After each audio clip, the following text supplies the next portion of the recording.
You ever have one of those days where you get home bone tired, just wanting to drop your bag and collapse, but instead you find out your life is about to turn into a reality show you never auditioned for?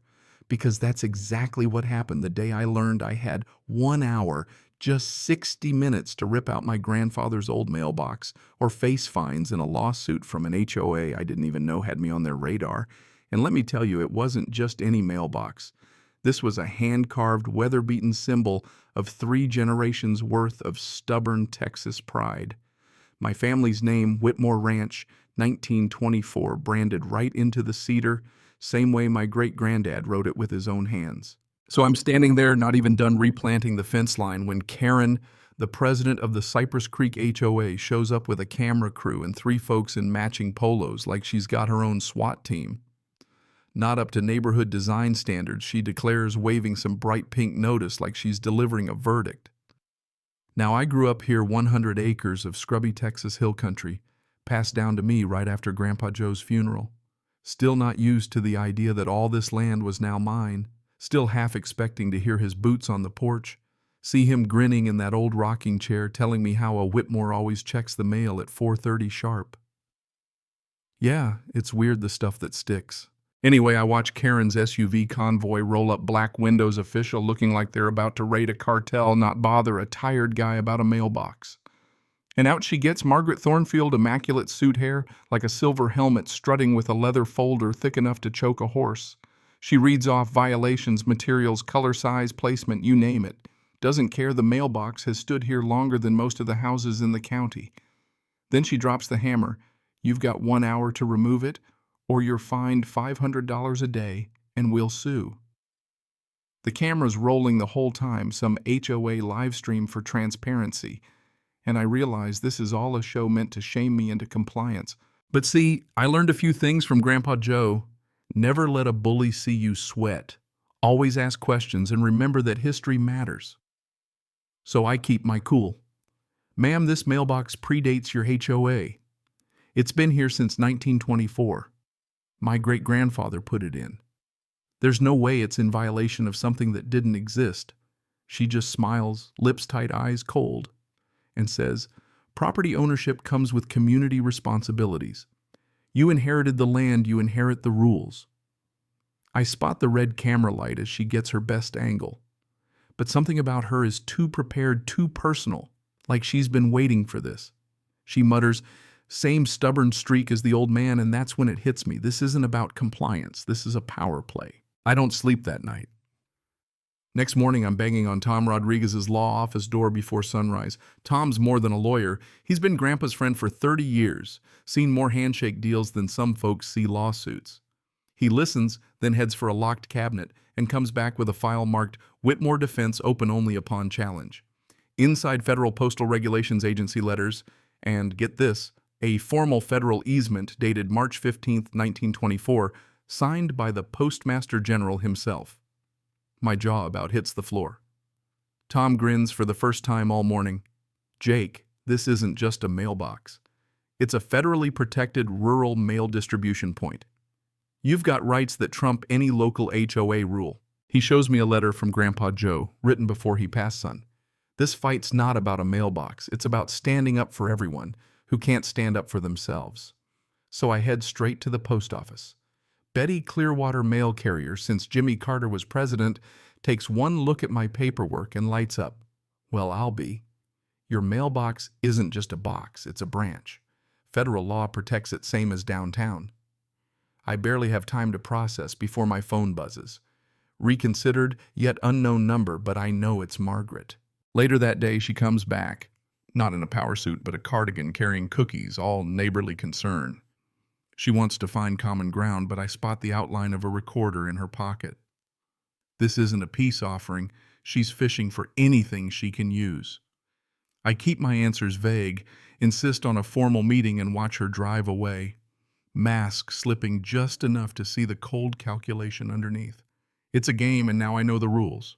3 days later, I get the summons, formal HOA hearing, cameras ready, board assembled like a kangaroo court. Margaret's all business reading off her prepared script, trying to undercut my documents by claiming the county has no record of any federal easement. She all but accuses me of fraud. But Tom warned me about this county records only go back to 1950 after a courthouse fire. Our easements federal archived in D.C., and not her business to dispute. The room goes dead quiet when I say it. A couple board members are suddenly not so sure whose side they're on. Still, Margaret has the votes, and the verdict comes swift. Mailbox must go, investigation recommended, mail suspended. But I don't blink. Ma'am, filing false reports with the feds is a felony, and what you're doing is interfering with a federal postal facility. That gets her attention, but not enough to stop her. By Monday, the post office calls delivery suspended due to safety concerns, a complaint written in that exact HOA bureaucraties. Not just for me, 5 neighbors cut off in a week, including Mrs. Patterson, who needs her meds. Margaret's not just targeting me now, she's weaponizing the postal system. By Tuesday, Betty calls nearly in tears. Someone filed a complaint accusing her of favoritism, even including photos of us at the post office. Margaret's surveillance goes deeper than I thought.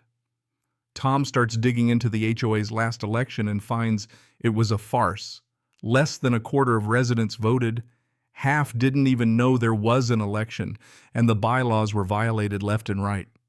Margaret got her position through manipulation, not a fair vote. Wednesday, 2 private security guys show up at my property line hired by the HOA monitoring safety, but really just there to intimidate, recording every move I make.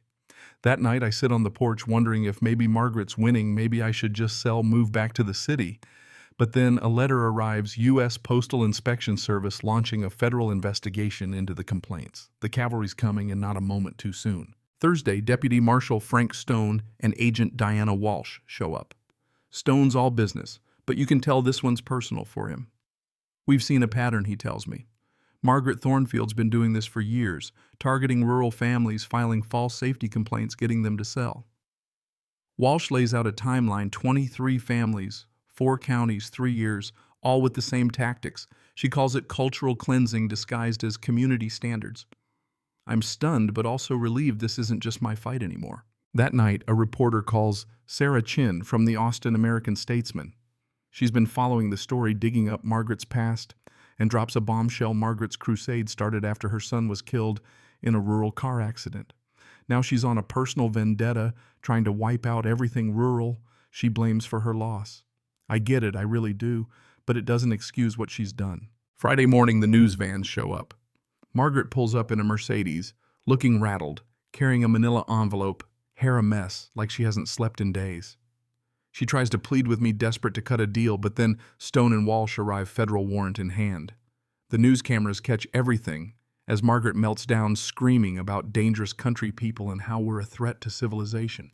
Then Stone lays it out, evidence of racketeering, fraud, election tampering, even attempted bribery to plant fake evidence on my land. Margaret's arrested on the spot, still ranting about conspiracies and refusing to admit defeat. But when the manila envelope spills open, it reveals what this was really about. Deeds and development contracts, proof she was working with developers to force rural families out and cash in. The whole town's watching, and by the end of the day, the HOA board has voted her out, issued apologies, and started making things right. Over the next few months, the community heals. The new board holds real elections. Betty's exonerated neighbors get their mail back, and the federal government even steps in to protect rural postal easements nationwide. I get a letter from the Postmaster General himself thanking me for standing up, and the old mailbox gets a bronze plaque, serving freedom since 1924. On the day Betty delivers the first letter to the restored box, she's crying, I'm crying, and somewhere I swear I can hear Grandpa Joe's voice. Some things are worth fighting for, son. The whole fight ends up on the news, in law books in Congress, even as the Rural Postal Protection Act. Margaret gets 18 months in federal prison and a lifetime ban from HOA office. But you know what? This story isn't really about a mailbox. It's about the right to exist, as you are to push back when somebody tries to erase your history. And sometimes it takes just one stubborn Texan, a few brave neighbors, and a federal lawman to remind everybody what community really means. If you believe in standing up to bullies, if you've ever had to fight for what matters, hit that subscribe button, share your story, and let's make sure nobody ever has to go through this alone. What do you think? Was I right to fight, or should I have let it go? Drop your thoughts below, because I've got a feeling this conversation's just getting started.